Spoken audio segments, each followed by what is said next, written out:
Me, kumusta ang biyahe? Ito, patigil-tigil ang sasakyan. Ito yung first na stopover namin at yun nga, dito kami sa, ito yung bus namin. Tapos, yan, si nanay tuwang-tuwa kapag may stopover kasi yun yung time para makapunta sila sa toilet.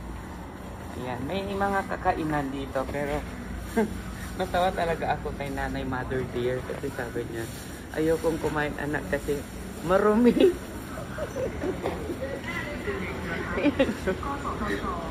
Oh, marumi daw.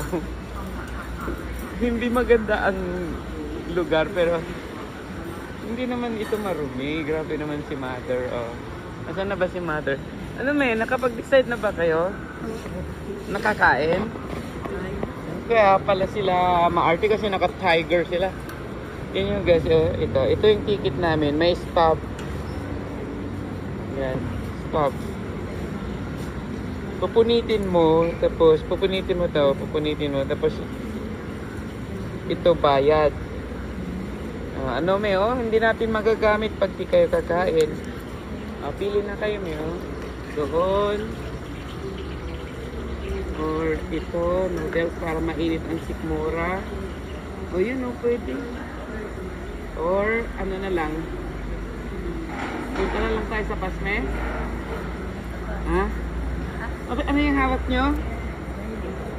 Ayun ang gusto, malinis, sure. Nabili nila doon. Sige nga Ros, doon na daw kami sa bus kasi mayroong mayroon naman kami mga baong pagkain. Ano may?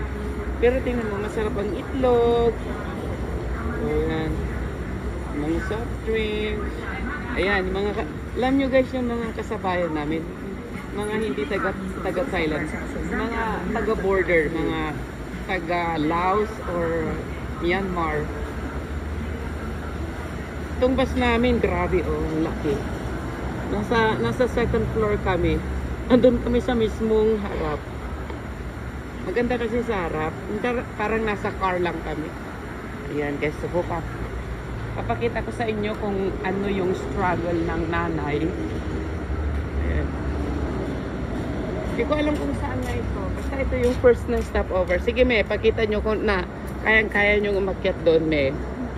Yun na yung bus natin. Ayan na si mami ko. O, hinahanap niya yung bus. Yes. Oh. Ayan na, may mga taong pinili na lang matulog. Kasi nanay, akyat me. Ingat me Kamali sila. Diyan. Yan. Hindi doon. Ang bus guys may toilet na. Yan na si mami sa taas. Saglit. Ang galing talaga ni mami. Akalain mo doon. Nakaakit sila. Ayun, ang bilis kumilos. Yan. Milo lang ang gusto nila. Yun lang guys. Goodbye.